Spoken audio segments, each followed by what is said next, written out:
ओम शांति। ओम शांति। आजिर एई विशेष आलोचनाकु समस्तंकु स्वागत। आजि आमे सेप्टेम्बर 13, 2025 रो बाप दादा मधुबनंक मुरली उपरे टिके गभीर भावे आलोचना करिबा। हाँ निश्चय। आजिर मुरली रे गोटे बहुत गुरुत्वपूर्ण कथा उठिछि। आम भीतर थिबा क्यों कलंक माने मयला आमको परमात्मंक पाखकु जिबारे बाधा दउछि आउ ताकु हटेइबार प्रकृत उपाय कण। आज्ञा एटा वास्तव एकदम मूल कथा। आजिर मुरली खाली समस्याटा कहूनी बरम आत्मा को केमती शुद्ध करिहेब तार गोटे पूरा स्पष्ट रास्ता भी देखौछि। आमे आलोचना करिबा केमती एई आध्यात्मिक कलंक आम यात्रा को धीमा कर दिए आउ केमती केवल परमपिता को मने पकेबा ही एहार समाधान। आउ आमर उद्देश्य भी सेया खाली मुरलीर सार कहिबा नुहे बरं भितरे जो गभीर शिक्षा अछि ताकु बाहर करिबा जहाँ आम दैनंदिन पुरुषार्थरे कामरे आसीबो। एकदम ठीक। सेथिपाई ए आलोचना को पूरा शुणिबा को अनुरोध ताहेले जाई एहार सूक्ष्म कथागुड़िक भल भाबरे बुझी हबो। आउ हाँ प्रतिदिन मुरली आउ एमिति अनेक आध्यात्मिक चिंतन पाई आमु चैनल को सब्सक्राइब करिबा को भी भूलिबेनी। चलंतु आरंभ करिबा। निश्चय। तेबे मुरलीर मूल सारुरु ही आरंभ करिबा। बाबा कहउछंती मिठा संतान माने सबुटु आग एई चिंता कर मो आत्मा मो उपरे कलंक लागिछि आ मो तेबे भाबिबाकू हेबो जे ए कलंक केमिति दूर करिबी। माने प्रथमे स्वीकार करिबाकू पड़िबो जे हाँ किछि समस्या अछि। निज आत्मार कलंक को देखिबा सेईटा ही प्रथम पाद। आज्ञा। आउ एटा को आहुरी भल कि बुझेइबा पई बाबा गोटे बढ़िया उदाहरण देइछंती चुंबक आउ कलंकी लागिथिबा छुंचीर। एटा एते शक्तिशाली काहेकि लागे? कारण देखंतु एटा बहुत सरल भावरे गोटे गभीर सतकथा बुझे दउछि। पिता माने परमात्मा से होउछंती परम चुंबक स्नेह आउ शक्तिर सागर। हाँ। आउ आमे आत्मा माने होउछु छुंची परी स्वाभाविक आमे तांकर को टाणी हेबा कथा। हाँ तो किंतु जेमिति छुंचीरे यदि कलंक लागि जाए से आउ चुंबक आड़कू टाणी हुएनी सेमिति आम आत्मा उपरे जेतेबेले जन्म जन्मर विकार पाप कर्म देह अभिमानर कलंक लागि जाए अच्छा सेतेबेले परमात्मांक पई जो स्वाभाविक टाण सेटा अनुभव हुएनी। आमे स्मृति करबाकू चेष्टा कले भी मन लागेनी बुद्धि एणे तेणे दौड़े। एटा बहुत वास्तविक अनुभव। तेबे एई कलंक को दूर करिबा पई विशेष करी एई समय रे कोन करिबा दरकार? मुरली रे गोटे प्रश्न भी अछि ना जे एई श्रेष्ठ संगम जुगरे माने एई जो महत्वपूर्ण समय चलीची परिवर्तनर एथिरे सबुठु उच्च मनुष्य हेबा पई को मुख्य पुरुषार्थटा करिबाकू हेबो? हाँ पितांकर उत्तर एकदम स्पष्ट कर्मातीत अवस्था पाइबा पई पुरुषार्थ करिबा। कर्मातीत अवस्था माने एहार माने खाली कर्म न करिबा नुहे बरं कर्म करुथिले भी तार बंधनरु तार प्रभावरु पूरा मुक्त रहिबा। आम बुद्धिटा कोनोसी कर्म बंधनरे कि कोनोसी दुनियार संपर्करे कि जिनिसरे एमिति भावे लाखि न जाऊ जे से आमकू बाबांक स्मृतिरु दूरेई नेबे। अर्थात पूरा संबंध केवल जणे बाबांक सांगरे हृदयर डोरीटा केवल तांको हातरे थाउ। एटा शुणिबाकू जेते सहज लागुछि करिबा त सेते कष्ट होई पारे। निश्चय। एथिपई आउ कोन सावधान हेबाकू पड़िबो? बाबा विशेष करी कहउछंती बेकार कथाबार्ता एणु तेणु गोपीबा ए सबुरु दूरेई रहिबाकू। काहेकि? कारण देखंतु एथिरे खाली समय नष्ट हुएनी एटा आम बुद्धि जोगकू भांगी दिए मन को विचलित करे आउ आत्मा उपरे उल्टा आहुरी कलंक चढ़ाए। जो समयटा आमे बाबांकू मने पके आत्मा को शक्ति देई पारंते से समयटा बेकार चिंता और कथारे चली जाए। यार उल्टा मुरलीर गीतटा मने पकांतु उठ जाग कन्याए नुआ जुग आसुची एटा गोटे आह्वान आलस्या और अज्ञान निदरु उठिबा पाई। हाँ से गीतटा आमको आमर प्रकृत स्वरूप माने आत्मा प्रति सचेतन कराउछि। बाबा ही आसी आमको एई आत्मा अभिमानी स्थिति रे ठिया कराउछंती। ठीक से आमको निज विषय आउ सृष्टिर आदि मध्य अंतर पूरा ज्ञान देउछंती। एमिति होलसेल ज्ञान गोटिए सेकेंड रे 84 जन्मर कहानी पूरा सफा कर दउछि। एटा तो केवल परमपिता ही देई परिबे। एकदम कौनसी शास्त्र के गुरु ए पूरा सत्य देई पारिबेनी काहेकि ना सेमाने निजे भी तो ए चक्र भितरे अछंती। हाँ तो केवल बाबा जीए ए चक्ररु नियारा से ही सर्वोच्च ସେ ହିଁ ସମସ୍ତଙ୍କର ସଦ୍ଗତିଦାତା, ଦୁଃଖହର୍ତ୍ତା ଆଉ ସୁଖକର୍ତ୍ତା। ସେ ହିଁ ନିଜ ପରିଚୟ ଆଉ କର୍ତ୍ତବ୍ୟ ଠିକ୍ ଭାବେ ବୁଝେଇ ପାରିବେ। ଏଇ ଯୋଉ ସର୍ବୋଚ୍ଚ ପଦ କଥା ଆସିଲା, ମୁରଲୀରେ ଶିବ ଜୟନ୍ତୀ ଆଉ ଡାକ ଟିକଟ କଥା ବି ଉଠିଛି। ବାବା ଯୁକ୍ତି କରୁଛନ୍ତି ଯେ ଶିବଙ୍କ ଆସିବାଟା ହିଁ ସବୁଠୁ ଶ୍ରେଷ୍ଠ ଜନ୍ମ। ଏହାର ମାନେ କ'ଣ? ଏହାର ମାନେ ହେଲା ଶିବଙ୍କ ଆଗମନ କିଛି ସାଧାରଣ ଜନ୍ମ ପରି ନୁହେଁ। ଏଇଟା ପୁରା ସୃଷ୍ଟିର ଭଲ ପାଇଁ, ପତିତ ଦୁନିଆକୁ ପାବନ କରିବା ପାଇଁ ତାଙ୍କର ଦିବ୍ୟ ଅବତରଣ। ସେଥିପାଇଁ ବାବା ପ୍ରଶ୍ନ କରୁଛନ୍ତି, ଯଦି ଦୁନିଆର ନେତା, କଳାକାର କି ଆଉ କାହାର ସ୍ମୃତିରେ ଡାକ ଟିକେଟ ବାହାରୁଛି, ତେବେ ଯିଏ ସବୁ ଆତ୍ମାଙ୍କର ସଦ୍ଗତି କରନ୍ତି, ଯିଏ ଭାରତକୁ ସ୍ୱର୍ଗ କରନ୍ତି, ସେଇ ପରମପିତା ଶିବଙ୍କର ସ୍ମାରକୀ ଟିକେଟ କ'ଣ ସବୁଠୁ ଅଧିକ ମହତ୍ତ୍ୱପୂର୍ଣ୍ଣ ନୁହେଁ? ତାଙ୍କ ସ୍ମୃତି ହିଁ ତ ଚିରସ୍ଥାୟୀ ହେବା କଥା।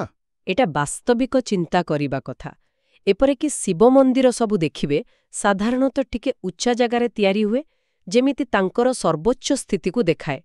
କିନ୍ତୁ ଦୁର୍ଭାଗ୍ୟର କଥା, ଯେମିତି ମୁରଲୀ କହୁଛି, ଭକ୍ତି ମାର୍ଗରେ ଲୋକେ ତାଙ୍କୁ ଠିକ୍ ଭାବେ ଜାଣିନାହାନ୍ତି। ହଁ, ଭକ୍ତି ମାର୍ଗରେ ତାଙ୍କୁ ଖାଲି ଲିଙ୍ଗମ ରୂପରେ ପୂଜା କରାଯାଏ। କିନ୍ତୁ ଶିବ କିଏ, ତାଙ୍କ କାମ କ'ଣ, ସେ କେମିତି ଆସି ସ୍ୱର୍ଗ ସ୍ଥାପନା କରନ୍ତି, ଏସବୁ ଜ୍ଞାନ ଲୋକେ ଭୁଲିଗଲେଣି। କାହିଁକି? କାରଣ ମଣିଷ ଆତ୍ମା ଧୀରେ ଧୀରେ ତମପ୍ରଧାନ ହୋଇଗଲେ, ମାନେ ଅଜ୍ଞାନ ଆଉ ବିକାରର ଘୋର ଅନ୍ଧାରରେ ପୁରା ବୁଡ଼ିଗଲେ।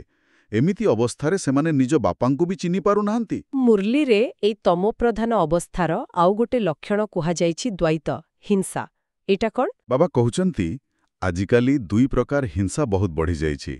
ଗୋଟେ ହେଲା ସ୍ଥୂଳ ବା ଶାରୀରିକ ହିଂସା, ମାରପିଟ, ଯୁଦ୍ଧ, ରାଗ। ହଁ। କିନ୍ତୁ ଆଉ ଗୋଟେ ଗଭୀର ହିଂସା ହେଉଛି ବିକାରର ହିଂସା, ବିଶେଷ କରି କାମ କଟାରୀ, ମାନେ କାମବାସନା ପାଇଁ ନିଜେ ନିଜକୁ ଆଉ ଅନ୍ୟକୁ ଦୁଃଖ ଦେବା। ଏଇଟା ଗୋଟେ ସୂକ୍ଷ୍ମ କିନ୍ତୁ ଭାରି ବିନାଶକାରୀ ହିଂସା। ଏଇଟା ଆତ୍ମାକୁ ସବୁଠୁ ବେଶୀ ପତିତ କରେ। ଆଉ ଏହାର ଓଲଟା ଲକ୍ଷ୍ମୀନାରାୟଣଙ୍କୁ ଦ୍ୱୈତ ଅହିଂସକ କୁହାଯାଇଛି। ମାନେ ସେମାନେ ପୁରା ପବିତ୍ର, ନିର୍ବିକାରୀ ଥିଲେ, ଆଉ ତାଙ୍କ ରାଜ୍ୟରେ କୌଣସି ହିଂସା ନଥିଲା। ହଁ, ସେଥିପାଇଁ ସତ୍ୟଯୁଗରେ ତାଙ୍କ ଟିକେଟ ବା ମୁଦ୍ରା ଚାଲୁଥିଲା। ଆଜ୍ଞା, କାରଣ ସେତେବେଳେ ସେମାନେ ହିଁ ଦୁନିଆର ସବୁଠୁ ବଡ଼ ମହାରାଜା ମହାରାଣୀ ଥିଲେ। ଶିବ ବାବା ସେତେବେଳେ ତ ନିରାକାରୀ ଦୁନିଆରେ ଥାନ୍ତି, ତାଙ୍କର ପ୍ରତ୍ୟକ୍ଷ ଜ୍ଞାନ ସତ୍ୟଯୁଗରେ ନଥାଏ। କିନ୍ତୁ ବାବା ସ୍ପଷ୍ଟ କରୁଛନ୍ତି ଯେ ପ୍ରକୃତରେ ସ୍ମୃତି ତ ତ୍ରିମୂର୍ତ୍ତି ଶିବଙ୍କର ରହିବା କଥା। କାରଣ ସେ ହିଁ ତ ବ୍ରହ୍ମା, ବିଷ୍ଣୁ, ଶଙ୍କରଙ୍କ ଦ୍ୱାରା ସ୍ଥାପନା, ପାଳନା ଆଉ ବିନାଶର କାମ କରି ଅବିନାଶୀ ସ୍ୱର୍ଗ ରାଜ୍ୟ ତିଆରି କରନ୍ତି। ତାଙ୍କ ଟିକେଟର ହିଁ ପ୍ରକୃତ ମହତ୍ତ୍ୱ। ଏଇଟା ବହୁତ ଗୁରୁତ୍ୱପୂର୍ଣ୍ଣ କଥା। ବାବାଙ୍କୁ ନ ଜାଣିବା ଯୋଗୁଁ ଭାରତ, ଯିଏକି ସ୍ୱର୍ଗ ଥିଲା, ଏତେ ଖରାପ ଅବସ୍ଥାକୁ ଆସିଗଲା। ଆଉ ମାୟା, ମାନେ ପାଞ୍ଚ ବିକାର, ଏ ସ୍ମୃତିକୁ ଭୁଲେଇ ଦିଏ ସହଜରେ। ହଁ, ଏଇ ଅଜ୍ଞାନତା ଆଉ ମାୟାର ପ୍ରଭାବକୁ କାଟିବା ପାଇଁ ତ ବାବା ଏଇ ଅଲୌକିକ ଈଶ୍ୱରୀୟ ବିଶ୍ୱବିଦ୍ୟାଳୟ ଖୋଲିଛନ୍ତି। ଏହାକୁ ଖାଲି ଗୋଟେ ଛୋଟ ପାଠଶାଳା ଭାବିବା ଭୁଲ ହେବ। ଆଚ୍ଛା। ଏଇଟା ପୁରା ଦୁନିଆର ଭଲ ପାଇଁ, ସବୁ ଆତ୍ମାଙ୍କ ପାଇଁ ଏକମାତ୍ର ବିଶ୍ୱବିଦ୍ୟାଳୟ। ଏକମାତ୍ର କାହିଁକି? ଦୁନିଆରେ ତ କେତେ ବିଶ୍ୱବିଦ୍ୟାଳୟ ଅଛି। କାରଣ ଦେଖନ୍ତୁ, କେବଳ ଏଇ ଗୋଟିଏ ଜାଗାରେ ହିଁ ସବୁ ମଣିଷ ଆତ୍ମାଙ୍କୁ ଦୁଇଟା ମୂଳ ଜିନିଷ ମିଳେ। ମୁକ୍ତି ମାନେ ଶାନ୍ତିଧାମ ଯିବାର ଅଧିକାର, ହଁ। ଆଉ ଜୀବନ ମୁକ୍ତି ମାନେ ସତ୍ୟଯୁଗର ସୁଖୀ ରାଜ୍ୟ ଭାଗ୍ୟ ପାଇବାର ଅଧିକାର। ଏଠି ଯୋଉ ଜ୍ଞାନ ମିଳେ, ସେଟା କୌଣସି ଗୋଟିଏ ଧର୍ମ ପାଇଁ ନୁହେଁ, ପୁରା ବିଶ୍ୱର ସବୁ ଆତ୍ମାଙ୍କ ପାଇଁ। ଏଇ ଜ୍ଞାନ ଆମ ନିଜ ଅବସ୍ଥାକୁ ବି ସ୍ପଷ୍ଟ କରୁଛି। ଯେମିତି ମୁରଲୀରେ ଶ୍ରୀକୃଷ୍ଣଙ୍କୁ ଶ୍ୟାମ ଆଉ ସୁନ୍ଦର କାହିଁକି କୁହାଯାଏ, ତା ବି ବୁଝାଯାଇଛି। ହଁ, ଏଇଟା ଗୋଟେ ଗଭୀର କଥା। ଯେତେବେଳେ ସେଇ ଆତ୍ମା ସତ୍ୟଯୁଗ ଆରମ୍ଭରେ ପ୍ରଥମ ରାଜକୁମାର ଶ୍ରୀକୃଷ୍ଣ ହୁଅନ୍ତି, ସେ ପୁରା ସତ୍ୱପ୍ରଧାନ, ପବିତ୍ର, ସୁନ୍ଦର ଥାନ୍ତି। କିନ୍ତୁ ସେଇ ଆତ୍ମା ହିଁ 84 ଜନ୍ମ ବୁଲି ବୁଲି ଯେତେବେଳେ କଳିଯୁଗ ଶେଷରେ ପହଞ୍ଚେ, ସେତେବେଳେ ପାପ କର୍ମ ଆଉ ବିକାର ଯୋଗୁଁ ତମପ୍ରଧାନ ମାନେ ଶ୍ୟାମ ବା ଅସୁନ୍ଦର ହୋଇଯାଏ। ଆଚ୍ଛା। ଏଇଟା ଖାଲି ଗୋଟେ ଆତ୍ମାର କଥା ନୁହେଁ, ଏଇଟା ପୁରା ଭାରତର ଯାତ୍ରା। ଯିଏ ସୁନ୍ଦର ସ୍ୱର୍ଗ ଥିଲା, ଏବେ ଅସୁନ୍ଦର ନର୍କ ହୋଇଯାଇଛି। ସେଥିପାଇଁ ତ ଦେଖିବେ, ଅନେକ ଦେବତାଙ୍କ ମୂର୍ତ୍ତିକୁ ବି ପରେ ଶ୍ୟାମଳ ରଙ୍ଗରେ ଦେଖାଯାଏ। ସେଇଟା ତାଙ୍କର ପତିତ ଅବସ୍ଥାକୁ ଦେଖାଏ। ଆଉ ଏବେ ଆମେ ସେଇ ସଙ୍ଗମ ଯୁଗରେ ଅଛୁ, ଯୋଉଠି ପୁଣି ଥରେ ଶ୍ୟାମରୁ ସୁନ୍ଦର ହେବାର, ତମୋପ୍ରଧାନରୁ ସତୋପ୍ରଧାନ ହେବାର ସୁଯୋଗ ମିଳିଛି। ଏଥିପାଇଁ ପୁଣି ସେଇ କର୍ମାତୀତ ଅବସ୍ଥା ଆଉ ସ୍ମୃତିର ଯାତ୍ରା ଉପରେ ଜୋର ଦିଆଯାଉଛି। ନିଶ୍ଚିତ ଭାବରେ, କାରଣ କର୍ମାତୀତ ଅବସ୍ଥା ମାନେ କର୍ମବନ୍ଧନର ମୁକ୍ତି। ସେଇଟା ବିନା ସ୍ମୃତିର ଯାତ୍ରାରେ ସଫଳତା ମିଳିବନି ଆଉ ସ୍ମୃତି ବିନା କର୍ମାତେ ଥିବା ଅସମ୍ଭବ। ହଁ, ଦୁଇଟା ଯାକ ଯୋଡ଼ା। ଆଜ୍ଞା, ଆମ ମନରେ ବାବାଙ୍କ ପାଇଁ ଏମିତି ଗଭୀର ନିଃସ୍ୱାର୍ଥ ଭଲ ପାଇବା ଆଉ ଟାଣ ରହିବା ଦରକାର ଯେ ଆମେ ଆପେ ଆପେ ତାଙ୍କ ଆଡ଼କୁ ଟାଣି ହେଇଯିବା। ଏମିତି ଗୋଟେ ଉତ୍ସାହ ରହିବା କଥା, ବାଃ, ସାକ୍ଷାତ ଭଗବାନ, ମୋର ସବୁଠୁ ପ୍ରିୟ ବାବା ଆମକୁ ପଢ଼ଉଛନ୍ତି, ଏହାଠୁ ବଡ଼ ଭାଗ୍ୟ ଆଉ କ'ଣ? କିନ୍ତୁ ଏଠି ଗୋଟେ ଅସୁବିଧା ଅଛି। ମୁରଲୀ କହୁଛି ମାୟା ବାରମ୍ବାର ଆମକୁ ଦେହଭାନକୁ ନେଇ ଆସୁଛି। ଫଳରେ ବାବାଙ୍କ ପାଇଁ ସେ ଟାଣଟା କମି ଯାଉଛି। ଏତେ ବ୍ୟସ୍ତ ଜୀବନରେ ଏ ନିରନ୍ତର ସ୍ମୃତି କେତେ ସମ୍ଭବ? କେମିତି କରିହବ ଏଟା? ଏଇଟା ବହୁତ ଭଲ ପ୍ରଶ୍ନ। ଦେଖନ୍ତୁ, ନିରନ୍ତର ମାନେ ଏମିତି ନୁହେଁ ଯେ 24 ଘଣ୍ଟା ଆଖି ବନ୍ଦ କରି ବସିବା। ହଁ, ବରଂ ଏହାର ମାନେ ହେଲା ମନର ଲଗାମ ନିଜ ହାତରେ ରଖିବା, ବୁଦ୍ଧିକୁ ବାବାଙ୍କ ସାଙ୍ଗରେ ଯୋଡ଼ି ରଖିବାର ଅଭ୍ୟାସ କରିବା, କାମ କରୁଥିବା ବେଳେ ବି ମଝିରେ ମଝିରେ ଗୋଟେ ସେକେଣ୍ଡ ପାଇଁ ବାବାଙ୍କୁ ମନେ ପକାଇବା, ଆଉ ସବୁଠୁ ବଡ଼ କଥା ହେଲା ଆତ୍ମା ଉପରୁ କଳଙ୍କ ହଟେଇବା। କାରଣ ପୁଣି ସେହି ଚୁମ୍ବକ ଛୁଞ୍ଚି କଥାକୁ ଆସିବା। ଯେତେବେଳେ ଛୁଞ୍ଚିରୁ କଳଙ୍କ ପୁରା ସଫା ହେଇଯାଏ, ତାକୁ ଚୁମ୍ବକ ପାଖେ ରଖିଲେ ସେ ଆପେ ଆପେ ଟାଣି ହୁଏ। ତାକୁ ଜୋର କରି ଧରି ରଖିବାକୁ ପଡ଼େନି। ସତେ। ସେମିତି ଯେତେବେଳେ ଆତ୍ମା ସ୍ମୃତିର ଯୋଗ ଅଗ୍ନିରେ ଶୁଦ୍ଧ ହୋଇଯାଏ, ସେତେବେଳେ ବାବାଙ୍କ ସ୍ମୃତି ସହଜ ଆଉ ସ୍ୱାଭାବିକ ହେଇଯାଏ। କଳଙ୍କ ଥିବା ଯାଏଁ ହିଁ ଚେଷ୍ଟା କରିବାକୁ ପଡ଼େ, ଆଉ ଟାଣ କମ୍ ଲାଗେ। ତାମାନେ କଳଙ୍କ ଦୂର କରିବା ଉପରେ ହିଁ ମୁଖ୍ୟ ଜୋର ଦେବାକୁ ହେବ। ଏ ବିଷୟରେ ମୁରଳୀରେ ଆହୁରି କିଛି ସତର୍କ କରାଯାଇଛି ନା, ବିଶେଷ କରି ଏ ସମୟରେ ପାପକର୍ମ କରିବା ବିଷୟରେ? ହଁ, ବାବା ପୁରା ସଫା କହୁଛନ୍ତି ଯେ ସଙ୍ଗମ ଯୁଗରେ ଜ୍ଞାନ ପାଇସାରିଲା ପରେ ଯଦି କିଛି ଭୁଲ ବା ପାପକର୍ମ କରାଯାଏ, ତେବେ ତାର ଦଣ୍ଡ 100 ଗୁଣା ଅଧିକ ମିଳେ। ବାପ୍ରେ! କାରଣ ଏବେ ଆମେ ସାଧାରଣ ମଣିଷ ନୁହଁ, ଆମେ ଈଶ୍ୱରୀୟ ସନ୍ତାନ, ସ୍ୱୟଂ ଭଗବାନଙ୍କଠୁ ଶିକ୍ଷା ନେଉଛୁ। ଏ ସମୟରେ ଭୁଲ କଲେ ଖାଲି ଦଣ୍ଡ ମିଳେନି, ଆତ୍ମାଟା ଆହୁରି ଗଭୀର ଭାବେ କଳଙ୍କିତ ହୋଇଯାଏ। ଆଉ ଯେମିତି ଆମେ କହୁଥିଲେ, କଳଙ୍କିତ ଆତ୍ମା ପାଇଁ ବାବାଙ୍କୁ ମନେ ପକାଇବା ବହୁତ କଷ୍ଟ ହୋଇଯାଏ। ଏଟା ଗୋଟେ ଚକ୍ର ପରି। କେମିତି? ପାପ କଲେ କଳଙ୍କ ବଢ଼େ, କଳଙ୍କ ବଢ଼ିଲେ ସ୍ମୃତି କମେ, ସ୍ମୃତି କମିଲେ ପୁଣି ପାପ କରିବା ସହଜ ହୋଇଯାଏ। ବାସ୍ତବିକ ଏଟା ବହୁତ ଗମ୍ଭୀର କଥା। କିନ୍ତୁ ଯେତେବେଳେ ଆତ୍ମା ଏଇ କଳଙ୍କରୁ ମୁକ୍ତ ହେବାକୁ ଲାଗେ, ତାର କିଛି ଚିହ୍ନ ଦେଖାଯାଏ କି? ନିଶ୍ଚୟ। ସବୁଠୁ ସଫା ଚିହ୍ନ ହେଲା ମୁହଁରେ ପ୍ରସନ୍ନତା, ଗୋଟେ ସ୍ୱାଭାବିକ, ଭିତରୁ ଖୁସି, ହାଲୁକାପଣ, ନିଶ୍ଚିନ୍ତ ଭାବ ଅନୁଭବ ହୁଏ। ଆଖିରେ ଗୋଟେ ଅଲଗା ଚମକ ଦେଖାଯାଏ। ଆଉ ଏହାର ଓଲଟା, ଯଦି କେହି ଜ୍ଞାନ ମାର୍ଗରେ ଥାଇ ବି ବାବାଙ୍କ ସେବା କରିବା ବଦଳରେ ପୁରୁଣା ଦୁନିଆର ବେକାର କଥା, ନିନ୍ଦା ଚର୍ଚ୍ଚା ଏସବୁରେ ମନ ଦିଏ, ତେବେ ତାର ବୁଦ୍ଧି ଯୋଗ ଭାଙ୍ଗିଯାଏ, ଆତ୍ମାର ସେ ଚମକ ଚାଲିଯାଏ, ଆଉ ମୁହଁରେ ଚିନ୍ତା ଦେଖାଯାଏ। ବାବାଙ୍କ ପ୍ରତି ସ୍ନେହ କଥା ବି କୁହାଯାଇଛି ଯେ ସେଇଟା ସ୍ମୃତି ସଙ୍ଗରେ ଯୋଡ଼ା। ସେଇଟା କେମିତି? ଦେଖନ୍ତୁ, ସ୍ନେହ କେବେ ହୁଏ ଯେତେବେଳେ ଆମେ କାହାର ଗୁଣକୁ, କାମକୁ ଭଲ ଭାବେ ଜାଣୁ ଆଉ ତାଙ୍କ ସାଙ୍ଗରେ ନିଜର ସମ୍ବନ୍ଧ ଅନୁଭବ କରୁ। ହଁ, ଠିକ୍। ତେଣୁ ଯେତେବେଳେ ଆମେ ଭଲ ଭାବେ ସ୍ମୃତିରେ ରହି ବାବାଙ୍କ ଗୁଣ, ତାଙ୍କ କରୁଣା, ଆମ ପାଇଁ ତାଙ୍କର କେତେ ଭଲ ପାଇବା ସେସବୁ ଅନୁଭବ କରୁ, ସେତେବେଳେ ଯାଇ ଆମ ହୃଦୟରେ ତାଙ୍କ ପାଇଁ ପ୍ରକୃତ ସ୍ନେହ ଆସେ। ଆଉ ଏଇଟା ଦୁଇପଟୁ। ଆଚ୍ଛା। ବେଳେ ଯୋଗରେ ରହିବାକୁ ଚେଷ୍ଟା କରନ୍ତି। ତେଣୁ ଯଦି ଆମେ ବାବାଙ୍କ ସ୍ନେହର ପାତ୍ର ହେବାକୁ ଚାହୁଁଛେ, ତେବେ ପାପ କାମରୁ ବଞ୍ଚି ନିଜ ଉପରେ ପୁରା ଧ୍ୟାନ ଦେବା ବହୁତ ଜରୁରୀ। ସେଥିପାଇଁ ବୋଧେ ବାବା ବାରମ୍ବାର ନିଜର ଚାର୍ଟ ରଖିବାକୁ କହୁଛନ୍ତି, ଯେମିତି ଆମେ ନିଜର ଦୁର୍ବଳତା ଆଉ କେତେ ଆଗୁଛୁ ଦେଖିପାରିବା। ଏକଦମ। ଚାର୍ଟ ରଖିବା ଗୋଟେ ଆଇନା ପରି। ସେ ଦେଖେଇ ଦିଏ ଆମେ କେତେ ସମୟ ସ୍ମୃତିରେ ରହିଲୁ, କୋଉ ଭୁଲ କଲୁ, କେତେ ସେବା କଲୁ। ଏଟା ଆମକୁ ସଚେତନ କରାଏ ଆଉ କଳଙ୍କ ଦୂର କରିବାରେ ସାହାଯ୍ୟ କରେ। ହଁ। କାରଣ ବାବା ସଫା କହିଛନ୍ତି, ଯଦି କଳଙ୍କ ଦୂର ନ ହୁଏ, ତେବେ ଶେଷ ବେଳକୁ ଧର୍ମରାଜଙ୍କ ଦ୍ୱାରା ଦଣ୍ଡ ଭୋଗିବାକୁ ପଡ଼ିବ। ଆଉ ସବୁଠୁ ବଡ଼ କ୍ଷତି ହେବ ଯେ ଉଚ୍ଚ ପଦ, ମାନେ ସତ୍ୟଯୁଗର ରାଜ୍ୟଭାଗ୍ୟ, ସେଟା ନଷ୍ଟ ହୋଇଯିବ। ଏଠି ଚରିତ୍ରର ଶୁଦ୍ଧତା ହିଁ ସବୁ। ଆମ ଲକ୍ଷ୍ୟ ହେଲା ଲକ୍ଷ୍ମୀ ନାରାୟଣଙ୍କ ପରି ପୁରା ପବିତ୍ର, ଦୈବୀ ଗୁଣବାଲା ଚରିତ୍ର ତିଆରି କରିବା। ମୁରଲୀରେ ସନ୍ନ୍ୟାସୀମାନଙ୍କ ସହ ଗୋଟେ ତୁଳନା ଅଛି ଯେ ସେମାନେ ପବିତ୍ର କରିପାରନ୍ତି ନାହିଁ। କାହିଁକି? ଦେଖନ୍ତୁ, ସନ୍ନ୍ୟାସୀମାନେ ନିଜେ ହୁଏତ ଘରଦ୍ୱାର ଛାଡ଼ି ପବିତ୍ର ରହିବାକୁ ଚେଷ୍ଟା କରନ୍ତି, କିନ୍ତୁ ସେମାନଙ୍କ ପାଖରେ ପୁରା ଦୁନିଆକୁ କିମ୍ବା ଅନ୍ୟ ଆତ୍ମମାନଙ୍କୁ ପତିତରୁ ପାବନ କରିବାର ଶକ୍ତି ବା ଜ୍ଞାନ ନଥାଏ। ଆଚ୍ଛା। ଏ କାମ କେବଳ ଜ୍ଞାନର ସାଗର, ପତିତ ପାବନ, ଜଣେ ପରମପିତା ଶିବ ହିଁ କରିପାରିବେ। ସେମିତି ଲୋକେ ଶାନ୍ତି ପାଇଁ ବଣ ପାହାଡ଼ ଯାଆନ୍ତି, କିନ୍ତୁ ପ୍ରକୃତ ଆଉ ସବୁଦିନିଆ ଶାନ୍ତି ବାହାରେ ନୁହେଁ ବରଂ ଆତ୍ମାର ନିଜ ଘର ପରମଧାମରେ ହିଁ ମିଳେ। ଆଉ ସେଠିକି ଯିବାକୁ ହେଲେ ଆତ୍ମାକୁ ପୁରା କଳଙ୍କମୁକ୍ତର ହେବାକୁ ପଡ଼ିବ। ତେବେ ଏ ପୂରା ପ୍ରକ୍ରିୟାର ମୂଳ କଥା ହେଲା ଶ୍ରୀମତ୍ ମାନିବା ଆଉ ସତ୍ସଙ୍ଗରେ ରହିବା। ଏଇଟା କେତେ ଜରୁରୀ? ଏଇଟା ହିଁ ସବୁକିଛି। ଶ୍ରୀମତ୍ ମାନେ ସ୍ୱୟଂ ଭଗବାନ ଦେଇଥିବା ସବୁଠୁ ଭଲ ମତ ବା ରାସ୍ତା। ସେଇଟା ହିଁ ଆମ ପାଇଁ ଗାଇଡ୍। ତାକୁ ପୂରାପୂରି ମାନିଲେ ଆଉ ସବୁବେଳେ ବାବାଙ୍କ ସ୍ମୃତିରେ ରହିଲେ ହିଁ ଆତ୍ମା ଉପରେ ଜମା ହେଇଥିବା ଅଧା କଳ୍ପର ମାନେ ଦ୍ୱାପର ଆଉ କଲିଯୁଗର ପାପକର୍ମର କଳଙ୍କ ସଫା ହେଇପାରିବ। ସେଥିପାଇଁ ବାବା ଯିଏ ସେ ମହାନ ଚୁମ୍ବକ ସେ ବାରମ୍ବାର ଡାକୁଛନ୍ତି, ମାମେ କମ୍ ୟାଦ କରୋ, ଖାଲି ମୋତେ ମନେ ପକାଅ। ଯେତେ ବେଶୀ ଏକାଗ୍ର ହେଇ ବୁଦ୍ଧି ବାବାଙ୍କ ସାଙ୍ଗରେ ଲାଗିବ ସେତେ ଶୀଘ୍ର ଆଉ ସହଜରେ ଏ କଳଙ୍କ ଦୂର ହେବ। ଆଉ ଏହା ସାଙ୍ଗରେ ଆଉ ଗୋଟେ ଜରୁରୀ କଥା ହେଲା ସଙ୍ଗ ଦୋଷରୁ ନିଜକୁ ବଞ୍ଚେଇବା। ମାନେ ବାବା କହୁଛନ୍ତି ଯେଉଁମାନେ କଳଙ୍କିତ ମାନେ ଯେଉଁମାନଙ୍କର ଚିନ୍ତାଧାରା ନେଗେଟିଭ୍ ସେମାନଙ୍କ ସାଙ୍ଗରୁ ଦୂରେଇ ରୁହ। କାରଣ ଖରାପ ସାଙ୍ଗର ରଙ୍ଗ ବହୁତ ଜଲ୍ଦି ଲାଗିଯାଏ ଆଉ ଆମ ପୁରୁଷାର୍ଥକୁ ଦୁର୍ବଳ କରିଦିଏ। ଆମକୁ ଏବେ ସ୍ୱୟଂ ପରମପିତାଙ୍କର ସତ୍ୟ ସଙ୍ଗ ମିଳିଛି, ଯାହା ଦୁନିଆର ସବୁଠୁ ଭଲ ସଙ୍ଗ। ଏହାକୁ ହାତଛଡ଼ା କରିବା ଠିକ୍ ନୁହେଁ। ଆଉ ଗୋଟେ ଭଲ କଥା ହେଲା ଏସବୁ କରିବା ପାଇଁ ଘରଦ୍ୱାର ପରିବାର ଛାଡ଼ି ଜଙ୍ଗଲ ଯିବା ଦରକାର ନାହିଁ। ବାବା କହୁଛନ୍ତି ଘରେ ରହି ନିଜର ସବୁ କାମଦାମ କରିବି କମଳ ଫୁଲ ପରି ପବିତ୍ର ରହିହେବ।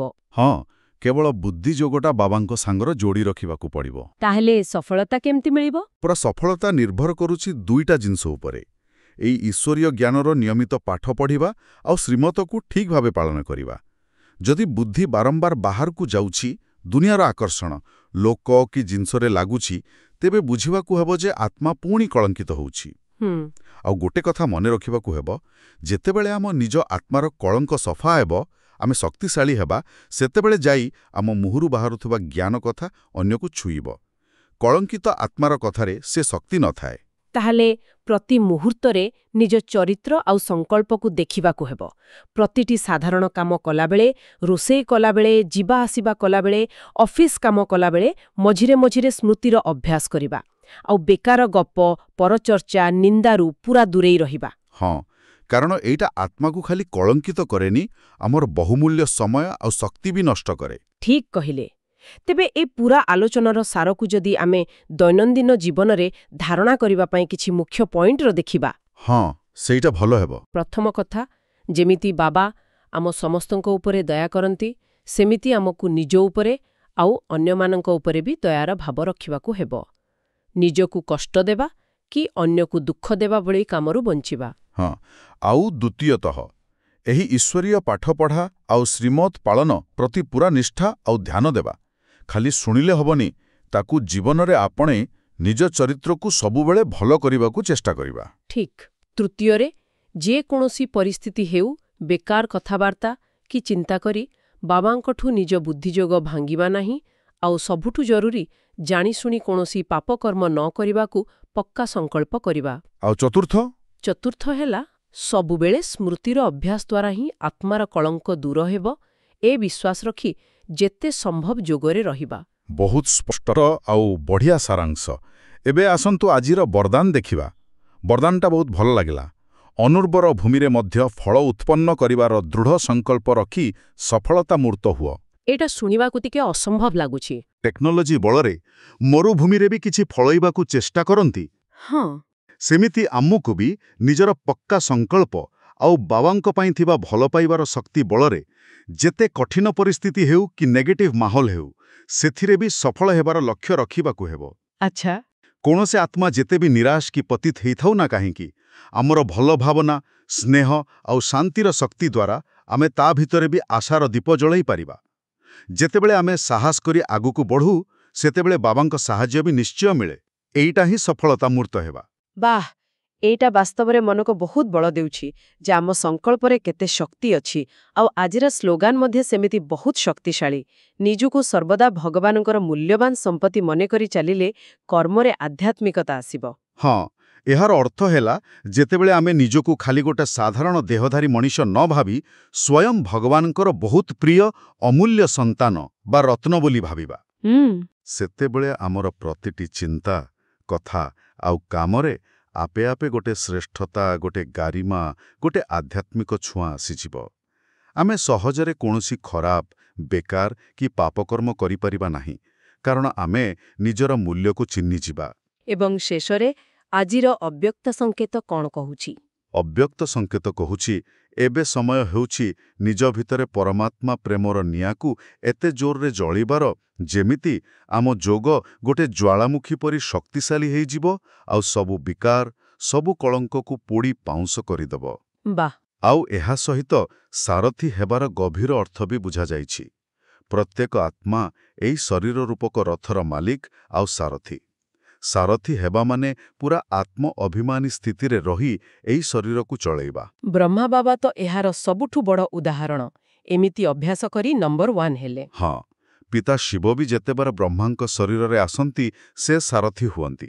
କିନ୍ତୁ ସେ ସେଇ ଶରୀର ପ୍ରତି ପୁରା ନିର୍ଲିପ୍ତ ଆଉ ସ୍ନେହୀ ରହନ୍ତି। ସେମିତି ଆମ ସମସ୍ତ ବ୍ରାହ୍ମଣ ଆତ୍ମାଙ୍କୁ ବି ବାବାଙ୍କ ପରି ନିଜ ଶରୀରର ସଚେତନ ସାରଥୀ ରହିବାର ଅଭ୍ୟାସ କରିବାକୁ ହେବ। ଯେତେବେଳେ ଆମେ ଏହି ସାରଥୀ ସ୍ଥିତିରେ ପକ୍କା ହେଇଯିବା, ସେତେବେଳେ ଆମେ ଆପେ ଆପେ ନିଜ କର୍ମେନ୍ଦ୍ରିୟ, ମନ, ବୁଦ୍ଧି ଉପରେ କଣ୍ଟ୍ରୋଲ ରଖିପାରିବା ଆଉ ସାକ୍ଷୀ ହେଇଯିବା। ଫଳରେ ବାହାର ପରିସ୍ଥିତି କି ମାୟାର କୌଣସି ପ୍ରଭାବ ଆମ ଉପରେ ପଡ଼ିବ ନାହିଁ।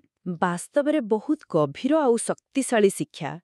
ତେବେ ଆଜିର ଏ ପୁରା ଆଲୋଚନାର ମୁଖ୍ୟ ସାର କଥା ହେଲା ଯେ ଆମ ଆତ୍ମା ଉପରେ ଜନ୍ମ ଜନ୍ମର ବିକାର ଆଉ ପାପ କର୍ମର ଗୋଟେ ଗଭୀର କଳଙ୍କ ଲାଗିଛି। ହଁ, ଏଇ କଳଙ୍କ ହିଁ ଆମକୁ ବାବାଙ୍କଠୁ ଦୂରେଇ ରଖୁଛି ଆଉ ଦୁଃଖ ଦଉଛି।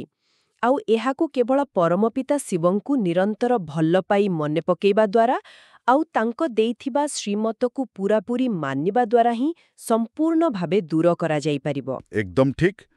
ଏହି ଶୁଦ୍ଧିକରଣ ପ୍ରକ୍ରିୟା ଦ୍ୱାରା ହିଁ ଆମେ ପୁଣି ପବିତ୍ର ହେଇପାରିବା, ସେହି ପରମ ଚୁମ୍ବକ ବାବାଙ୍କ ଆଡ଼କୁ ଆପେ ଆପେ ଟାଣି ହେଇପାରିବା, କର୍ମାତୀତ ଅବସ୍ଥା ପାଇପାରିବା ଆଉ ଶେଷରେ ସତ୍ୟଯୁଗର ଦୈବୀ ରାଜ୍ୟର ଉଚ୍ଚ ପଦର ଅଧିକାରୀ ହେଇପାରିବା। ଏବେ ଆମ ଶ୍ରୋତାମାନଙ୍କ ପାଇଁ ଗୋଟେ ଛୋଟ ଚିନ୍ତା। ଆଜିର ଏହି ମୁରଳୀ ଆଲୋଚନା ଶୁଣି ସାରିଲା ପରେ ଆଜି ଦିନ ଭିତରେ ନିଜ ଆତ୍ମାର କଳଙ୍କକୁ ଟିକେ ହେଲେ ବି ସଫା କରିବା ପାଇଁ ଆପଣ କୋଉ ଗୋଟେ ଛୋଟ କିନ୍ତୁ ପକ୍କା ପଦକ୍ଷେପ ନେଇପାରିବେ। ହୁଏତ କିଛି ସମୟ ପାଇଁ ଜାଣିଶୁଣି ବେକାର କଥା କି ଚିନ୍ତାରୁ ପୁରା ଦୂରେଇ ରହିବା, କିମ୍ବା 5 ମିନିଟ୍ ଅଧିକ ଏକାଗ୍ର ହେଇ ବାବାଙ୍କୁ ମନେ ପକେଇବାର ସଂକଳ୍ପ ନେବା। ଯାହା ବି ହେଉ, ଗୋଟେ ଛୋଟ ଆରମ୍ଭ କରନ୍ତୁ। ହଁ, ଏଇଟା ନିଶ୍ଚୟ ଗୋଟେ ଭଲ ଅଭ୍ୟାସ ହେବ। ଆଉ ଯଦି ଆପଣମାନେ ବାବାଙ୍କ ସ୍ମୃତିର ମହତ୍ୱ ଆଉ ଏଇ କଳଙ୍କ ଦୂର କରିବାର ଜରୁରୀ ଆବଶ୍ୟକତାକୁ ଅନୁଭବ କରୁଛନ୍ତି, ତେବେ ନିଜର ସହମତି ଜଣାଇବା ପାଇଁ କମେଣ୍ଟ ବକ୍ସରେ ଓମ୍ ଶାନ୍ତି ନିଶ୍ଚୟ ଲେଖନ୍ତୁ। ଏବଂ ହଁ, ଏଇ ମୂଲ୍ୟବାନ ଜ୍ଞାନ ଖାଲି ନିଜ ପାଖରେ ରଖନ୍ତୁନି, ନିଜ ବନ୍ଧୁ ଆଉ ପରିବାର ଲୋକଙ୍କ ସହ ନିଶ୍ଚୟ ସେୟାର କରନ୍ତୁ। କିଏ ଜାଣିଛି, ହୁଏତ ଏହି ଜ୍ଞାନର ଗୋଟିଏ କିରଣ ସେମାନଙ୍କ ଜୀବନରେ ବି ଶାନ୍ତି, ଖୁସି ଆଉ ଗୋଟେ ନୂଆ ରାସ୍ତା ଦେଖେଇପାରେ। ଆଉ ଏହି ସେବା ଦ୍ୱାରା ସମସ୍ତଙ୍କୁ ବାବାଙ୍କର ଆଶୀର୍ବାଦ ବି ମିଳିବ। ନିଶ୍ଚୟ। ଏବଂ ହଁ, ପ୍ରତିଦିନ ଏମିତି ଆଧ୍ୟାତ୍ମିକ ଜ୍ଞାନ ଓ ପ୍ରେରଣା ପାଇବା ପାଇଁ ଚ୍ୟାନେଲକୁ ସବସ୍କ୍ରାଇବ କରିବାକୁ ବି ମନେ ରଖିବେ। ଆଜିର ଏହି ଗଭୀର ଆଲୋଚନା ପାଇଁ ଏତିକି। ଆଶା କରୁଛୁ ଏହା ଆପଣଙ୍କର ଆଧ୍ୟାତ୍ମିକ ଯାତ୍ରାରେ ନିଶ୍ଚୟ ସାହାଯ୍ୟ କରିବ। ପୁଣି ଦେଖାହେବା ଆଉ ଏକ ଜ୍ଞାନପୂର୍ଣ୍ଣ ଅଧ୍ୟାୟ ସହିତ। ଓମ୍ ଶାନ୍ତି। ଓମ୍ ଶାନ୍ତି। ଆପଣ ଶୁଣୁଛନ୍ତି ରେଡିଓ ତୋଷାଳୀ, ଆମ ମାଟିର ସ୍ୱର।